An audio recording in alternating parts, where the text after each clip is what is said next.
sore. Hari ini aku Citra. Dan aku Widya, kita lagi ada kedatangan tamu. Betul ya. banget, tamu yang spesial ya. Karena Betul. beda banget nih, hari ini kita nggak cuma berdua doang, tapi ada narasumber yang pastinya ahli di bidangnya. Betul, ini mungkin boleh kenalan dulu ibunya. Siapa namanya dan kesibukannya apa sih Bu akhir-akhir ini? Assalamualaikum warahmatullahi wabarakatuh. Saya dengan Bidan Destiana Sari, biasanya saya dipanggil dengan Bidan Ana. Kesibukan hari-hari sih saya biasa praktek ya di rumah, di klinik sendiri sambil ya ngomong baby, ngomong anak, udah sih itu aja. Oh, banyak ya ternyata aktivitasnya. banyak banget. Jadi selain menjadi bidan juga menjadi seorang ibu. Ya, Udah anak gitu. berapa Bu? Anak sih alhamdulillah sudah 3. Sudah tiga. Laki-laki 2, cewek 1. Berarti di rumah ini full praktek ya Bu ya? Iya, saya full praktek, full di rumah, nggak ke rumah sakit. Mungkin kalau ke rumah sakit kalau rujukan aja. Oh, berarti emang prakteknya udah di rumah Dari gitu, rumah itu udah berapa sering lama ya? Bu di rumah itu? Praktek di Buka rumah? kliniknya, saya dari tahun 2011. Oh, di rumah Udah ya, Bu lama. ya? Alhamdulillah, Alhamdulillah. Berarti buka dari pagi ke malam. full 24 jam sih. Oh, sendiri. Ya, untuk saat ini sih saya masih sendiri. Sebelumnya saya ada asisten, cuman sekarang lagi menikmati. Oke. Kesendirian ya. Berarti selama 24 jam ini udah sekitar berapa tahun ya dari 2011 berarti tuh? sekitar 14 14 tahun. ya, Kira-kira benar. suka dukanya apa sih Bu menjadi seorang bidan? Ya, sukanya sih kita lebih ke masyarakat ya, bisa menolong masyarakat, terus pokoknya setidaknya untuk apa ya, kalau bidan itu ya alhamdulillah sih sukanya sama penting kita menikmati dulu, menikmati apa yang kita kerjakan gitu kan. Kalau dukanya ya paling kalau di saat jam tidur ada Jadinya telepon, ada pasien ya mau nggak mau kita ya harus bangun. Berarti lebih banyak sukanya apa dukanya nih Bu? Sukanya lah ya. Sukanya ya. karena melayani masyarakat. Iya. Betul, karena melayani masyarakat itu mungkin kita melihat orang datang ke rumah sakit, ke klinik itu misalkan sakit, terus dia sehat aja kita udah alhamdulillah banget gitu. Jadi Kayak udah happy senang ya. gitu kan. Jadi Udah. apa yang kita kasih ke pengobatan ternyata oh bermanfaat nih buat orang tersebut. Udah bisa menolong orang lain ya. Betul, itulah. Biasanya keluhan-keluhan yang paling biasa ya Bu ya, yang datang ke ibu itu pasiennya tuh kenapa Bu? Keluhannya sih apa ya, banyak sih ya. Kalau misalkan kayak ibu hamil, terus ibu-ibu nifas kayak gitu, terus anak-anak banyak lah. Berarti bermacam-macam ya. Betul, bermacam-macam. Ini mungkin kita langsung masuk Langsung ke aja iya ya, ke kayak banyak topik banget ya. keresahan-keresahan yang terjadi sekarang-sekarang ini mungkin Betul ya, atau mungkin banget. udah lama juga ya di area-area wanita ya. Wanitaan, betul banget. Kita mau nanya nih Bu, ada nggak sih keputihan pas nolong orang lagi lahiran gitu misalnya? Karena yang kita tahu kalau misalnya keputihan itu kan mengganggu juga ya Bu, Benar. kita gitu. Apalagi kan mungkin ibu-ibu hamil gitu. Nah itu ada nggak sih Bu sekiranya menghambat proses persalinan? Kalau keputihan itu menghambat proses persalinan, iya. Tapi kan biasanya kalau pada saat proses persalinan itu keputihannya tuh udah nggak ini ya. Nah biasanya keputihan itu timbul di saat pas hamil. Oh, jadi pas lagi lahirannya tuh udah nggak ada. Biasanya nggak, karena kan kalau keputihannya. proses mah udah pas prosesnya.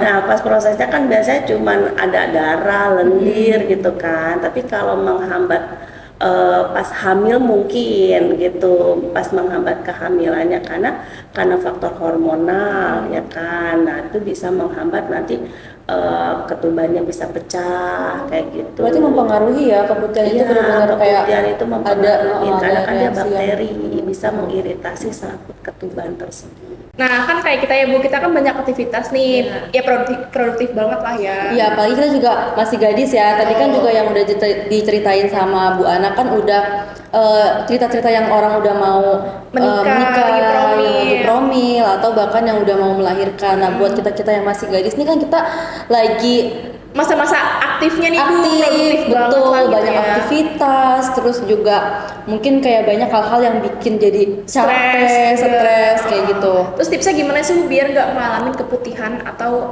bau yang nggak sedap gitu?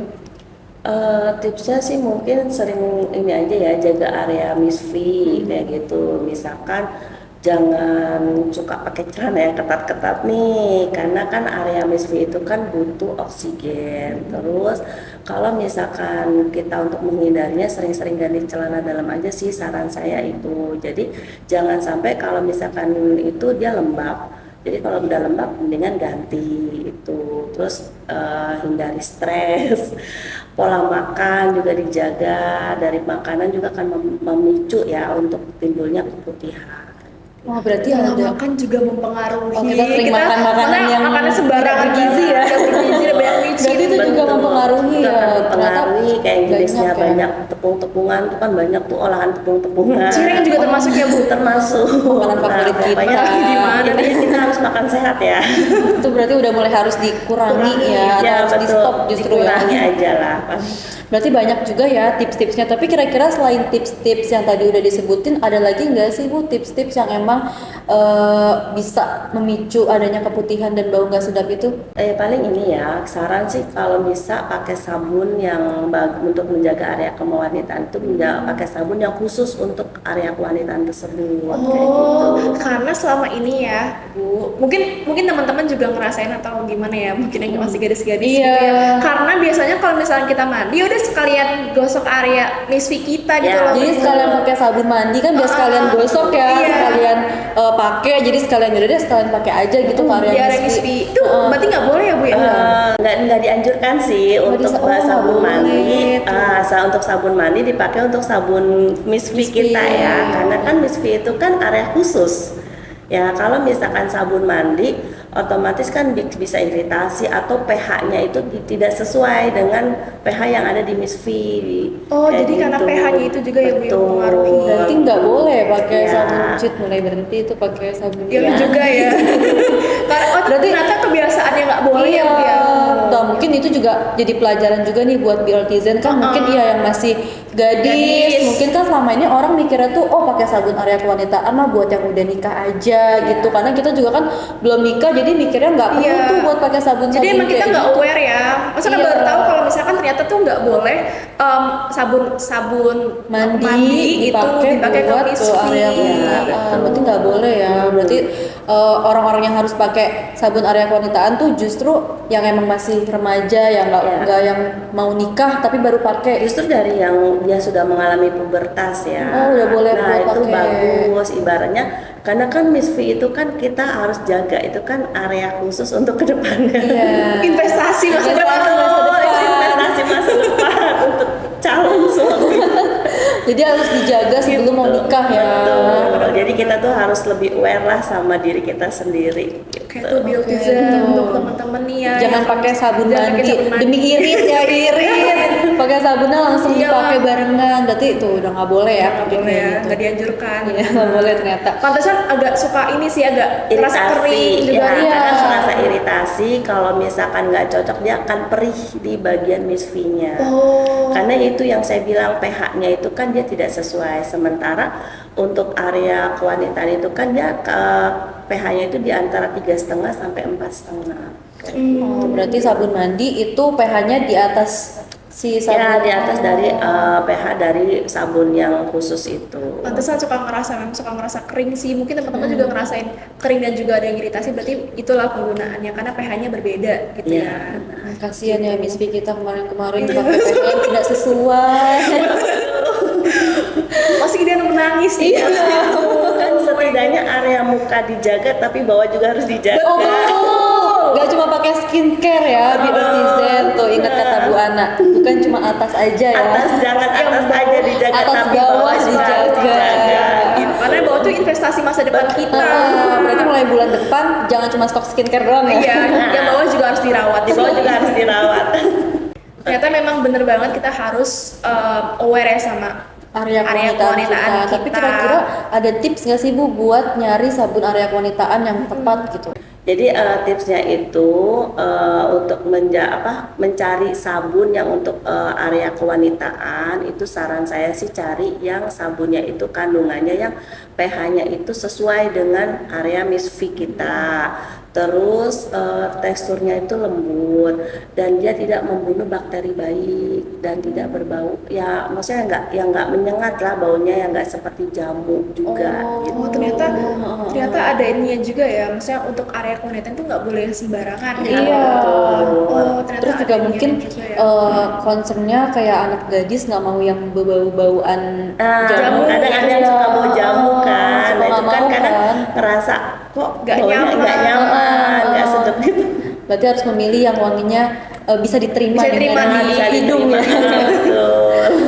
Terus cara pakainya gimana sih Bu, dan biasanya tuh kapan aja yang direkomendasikan untuk memakai sabun area kewanitaan ini? Kalau cara pakainya kan biasanya itu disarankan tuh sehari 2 kali ya untuk menjaga area kewanitaan. Jadi kalau misalnya mandi pagi sama pas mau tidur itu sih lebih baik. Jadi cukup sehari 2 kali aja. Berarti kalau misalnya lebih dari 2 kali pun itu nggak Tergantung dianjurkan. kebutuhan sih. Kalau misalkan dia ada keluhan yang pas saat itu keputihannya terlalu banyak, ya mungkin boleh lebih dari 2 kali. Tapi kalau untuk menjaga, ini kan kita ngomongnya menjaga ya. Menjaga. Kalau menjaga ya kita sarankan sehari 2 kali sih sudah cukup. Oke. Cik, berarti sama kayak mandi ya sehari Iya, 2 sehari 2 kali. kali. Berarti setiap Betul. mandi Iya. dipakai aja gitu ya.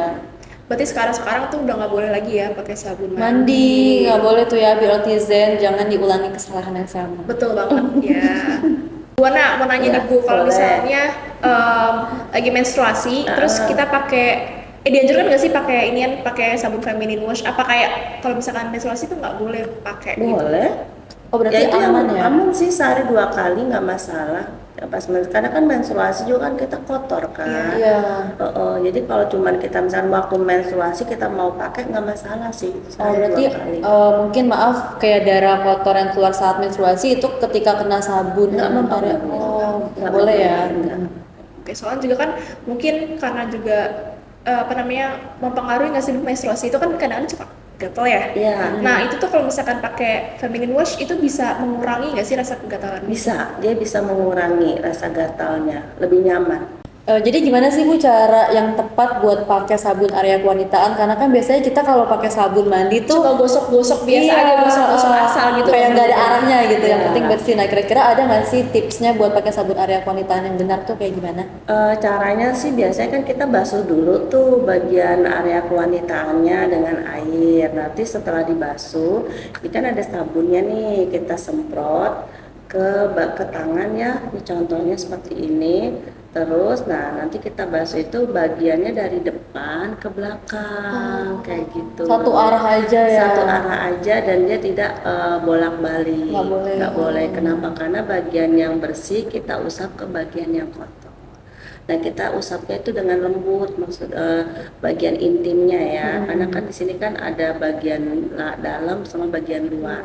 Jadi kita usap searah dari depan ke belakang. Gitu. Oke, tapi Setelah itu nanti kita basuh lagi pakai air mengalir, sudah dikeringkan pakai tisu atau handuk khusus untuk untuk ngeringin bagian misfinya Misfinya, itu. ya. Tapi itu untuk sabun itu kenanya itu di area luarnya aja ya Bu, nggak boleh sampai dalam.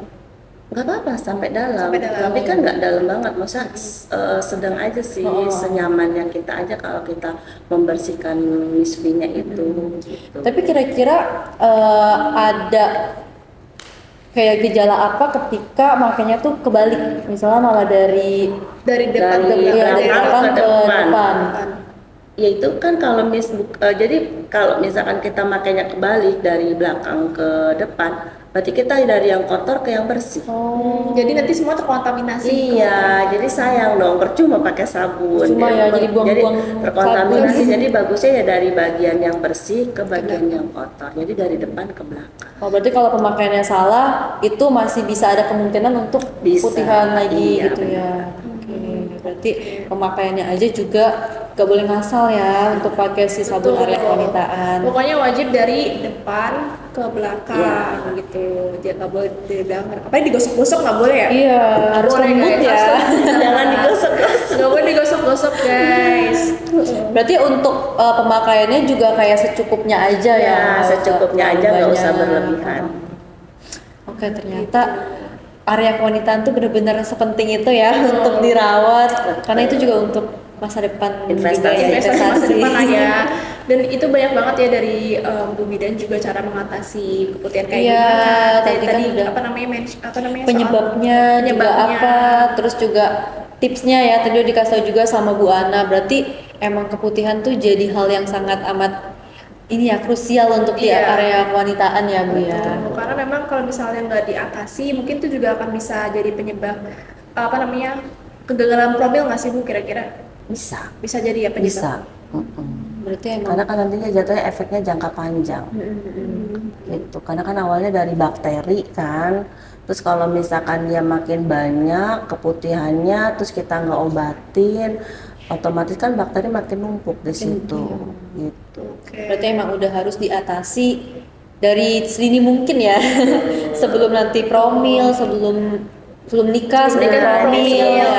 Jadi benar-benar harus dari gadis banget nih gitu sebelum nyari jodoh, mending ini deh pakai tuh sabun feminine khusus area kewanitaan. Oh wash. ya, mungkin ada pertanyaan lagi deh Bu. Area kewanitaan itu tuh dia bisa menimbulkan keputihan itu tuh kayak ada jangka umurnya nggak sih? Misalnya apakah kalau misalnya udah berumur gitu udah Itu nggak akan nggak akan keputihan keputihan lagi. gitu. Jadi saran pemakaiannya itu apakah yang udah hamil pun masih harus pakai, yang udah punya anak juga apakah masih harus pakai? Kira-kira itu kayak kapan gitu? Maksudnya kayak itu untuk sampai umur berapa sih orang tuh harus menjaga area kewanitaan? Ya sampai dia pas masa pubertas ya, sampai nanti dia menopause juga tetap harus Tetap harus menjaga dijaga untuk ya. area kewanitaan itu. Berarti keputihan itu akan tetap ada walaupun nanti misalnya udah nikah ya udah punya anak sampai Iya. gitu. Berarti wajib banget ya dari masa kita pubertas, mungkin remaja gitu ya sampai nanti ketika udah menopause juga perlu banget merawat area kewanitaan kita. Karena memang sensitif banget ya Bu ya area bawah itu. penting banget ya. Karena mungkin kayak terhimpit kali ya jadinya Nah, kayak itu. beneran Bu Iya, ya karena terhimpit, tidak terlihat, tidak terlihat, tersembunyi. tersembunyi, tapi paling sensitif Betul. makanya sensitif. Oke, banyak banget sih insight-insight dari Benar dari Bu Ana dari ya Bu Ana. untuk cara mengatasi area kewanitaan kita biar tetap bersih, biar tetap terjaga. Pokoknya berarti memang harus banget menjaga dari segi pola makan ya Bu ya. Ya, Terus juga pola ternyata makan, jaga kebersihan intinya ya. dan sering ganti ini ya, ganti Ganti celana celana dalam. Sama terpenting tadi ya untuk sabun juga nggak boleh Sabun sembarangan, ya, nggak penting boleh sembarangan. sabunnya. Jadi kita tidak sembarangan pakai sabun gitu. Kalau bisa ya pakai sabun area Khusus, kulit. benar-benar Ya, khusus yang ya. untuk area kewanitaan yang benar-benar pH-nya itu sesuai dengan Sesuai buat. area kewanitaan itu. Nah mungkin terakhir nih Bu Ana, Ya. ada nggak sih kesan dan pesan buat Be Our Netizen yang udah nonton podcast ini ya. untuk menjaga area kewanitaannya? Pesannya sih untuk para yang masih gadis, yang mau menikah, ya paling nggak kita harus menjaga ya untuk area kewanitaan tersebut karena kan itu aset ya. Kita kan nggak, yang tadi saya udah bilang, kita tuh nggak harus menjaga muka doang, tapi bagian bawah juga harus tetap dijaga gitu kan. Jadi kalau saran saya tuh harus menjaga daerah misfi itu dengan cara yang tadi saya sebutkan. Jaga kebersihan, misfi, terus sering-sering ganti celana dalam, hindari pakaian yang terlalu ketat, terus sama jaga pola makan, serta hidup sehat aja sih intinya kayak gitu. Terus untuk para wanita nih yang di luar sana, masih bingung nih mau cari rekomendasi sabun area kewanitaan yang seperti apa, saran sih ya ini sih produk ini sih udah bagus ya karena di sini nih sudah pH-nya itu sudah sesuai dengan pH kita itu 3,5 sampai 4,5 ya. Terus di sini juga dia kan ada zat yang tidak mengganggu bakteri yang baik ya kayak gitu. Terus teksturnya juga lembut sama wanginya juga ya enak sih.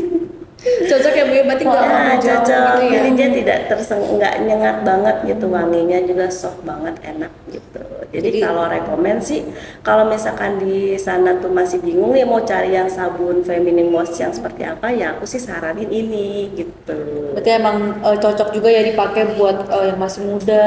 Ya, betul. Karena misalnya masih muda kan pengennya yang wanginya juga Fresh ya, fresh Jangan ya. yang terlalu jamu banget kan, karena memang banyak di luar sana juga yang agak tercium bau jamu. Ya, Iya, betul. iya. Tapi mungkin ini ya sabun yang Bisa menjadi salah satu rekomendasi Ya, ya, salah satu buat rekomendasi teman-teman yang untuk mungkin kedep- masih bingung Ya, ya. betul.